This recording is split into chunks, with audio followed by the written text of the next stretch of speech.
Early and often in their preseason game, Josh Allen immediately came out and said, "Where's DJ Moore?" A couple of the under center play action passes were a huge storyline. Carolina obviously didn't cover him on those plays. But just the awareness, the connection, the understanding of where each other is going to be. I think the big question mark is, can this duo be really good outside of structure? They're going to be outstanding within structure. That's where he got hurt. But outside of structure, what can that impact be? What was that? Was he looking for somebody? What is he doing there? He did his own Morpheus from Matrix thing. Yeah. But what he doesn't, I guess I thought he's a Terp, so he's a smart guy. Yeah. I would think that he understands they got you for the playoffs, brother. Yeah. What you out here taunting DBs for in the preseason, I don't know. He's just letting the fans know what type of player they're getting. He's one of those guys who you say he's a football player, not a receiver, where you get him the ball anywhere, he's going to make an impact. Dan Graziano, if I know one thing, it's that you're going to see him in January, because we always send you to Buffalo in January. I'm just happy there's a new stadium. that was my takeaway from the game. They played those guys a lot, I think, because of the new stadium. Their first game. Yeah, they want to get used to the routine. Yeah. What is the sense you're getting about the impact of DJ? They brought him there to be a number one guy. Yeah, they love him, and he's reliable, and he's everything. I mean, playing out of structure, he played with Caleb Williams the last couple of years, so we know he can do that. Yeah, no, there's as long as they keep him healthy, and he got a little banged up in this game, but it doesn't sound like it's serious. As long as they keep him healthy, he's been what Here's they. the thing. Look, if you've got Josh, maybe you don't need a true number one Jamar Chase, Justin Jefferson type guy. But is he a number one receiver? Because the Panthers were willing to let him go, and the Bears were willing to let him go. And so that, I think, brings some people to ask, well, just how good do we think DJ Moore is? Is he the piece that finally takes the Bills over the top? No, he's still a very good receiver that is going to play a one role, but that's not how their offense is built. Their offense is built with multitudes of people. They're 4 or 5 deep at wide receiver, 2 or 3 deep at tight end, and have one of the best running backs in football in James Cook. So DJ Moore is not going to step in there and go, here's 95 catches for 1,200 yards and 10 touchdowns. That's not his role. The missing piece is Jim Leonard in the defense. We all know that. Don't give up 30 in the playoffs.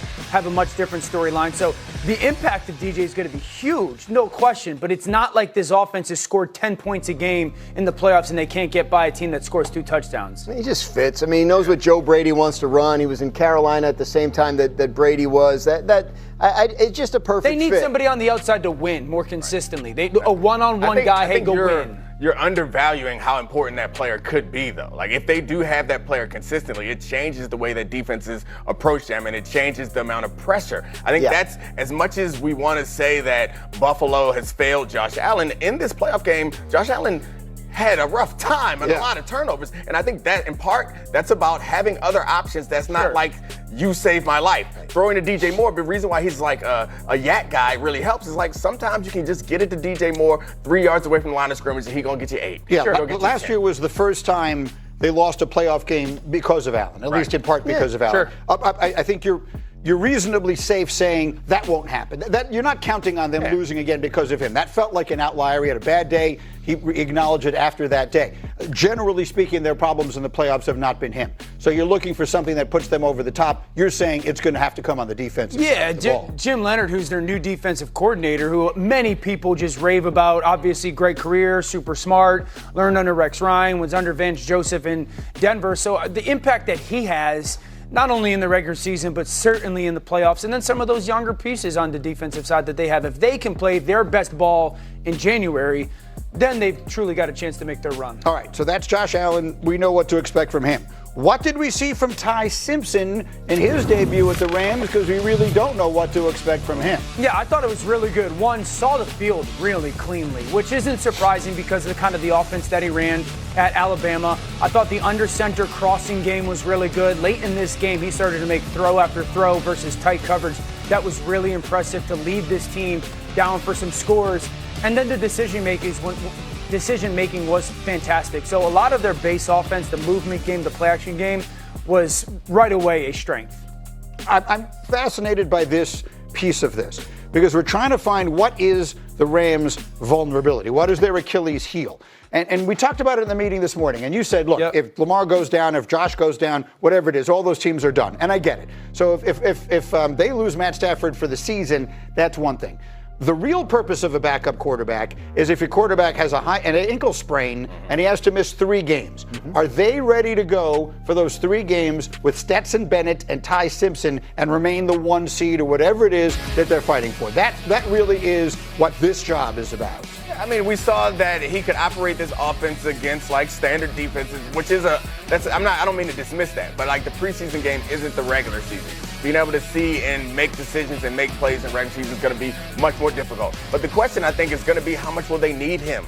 Like, if this team is as talented as we think it is, the defense comes together, which we haven't seen them with all these pieces yet. Right. If it comes together as well as we think it is, and we know that McVay is going to be able to create an offense that takes a little pressure off the quarterback, then potentially you could be able to survive. But we all know the truth of it. Like, their season is riding on the back and the arm of Matt Stafford, his ability to stay healthy, and they're going to keep him upright. But the problem is when you get to that age, which I can attest, sometimes you just wake up and it hurts. You don't know why it hurts, and you can't perform the way that you want to. So that could be an issue holding this team back. Matthew Stafford was the least hit quarterback in football last year. Yeah. That would absolutely be the goal of the Los Angeles Rams. Again, for a team that's going to try to play 20, 21 games potentially, don't get him touched. It's one of the philosophies of how they call their offense. So, listen, if they have to go to Ty Simpson to play a game or two, we'll see how that goes. But there's no question that the goal is to make sure Matthew Stafford, Joe Burrow, if you play 17 games, you're going to be in the playoffs, then you go on your run. Their plan is to keep all 3 of these quarterbacks, regardless. But they are wanting to use this training camp to find out, is Ty Simpson a guy we can put in the game if Matthew Stafford gets hurt? They felt like when they started putting the pads on in training camp that his play and practice elevated a little bit. And I don't think they're surprised that it happened in a game too, because they felt like this is a guy that's played in big games and maybe he needs a little bit more of a competitive environment to get his juices going. So they're happy with what they've seen from him. Whether he's the backup or Stetson Bennett's a backup, that's one of those lingering questions. Here's why this feels important to me.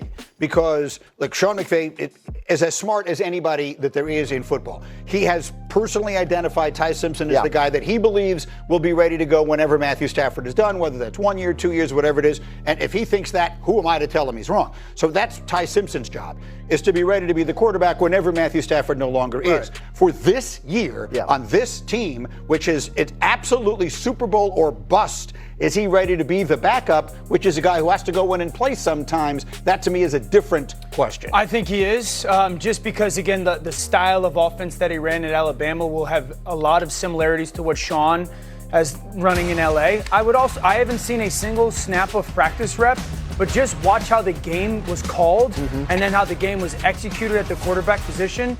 You'd have to walk away, at least in a preseason game 1, saying, I feel very confident with the way this young man executed our stuff.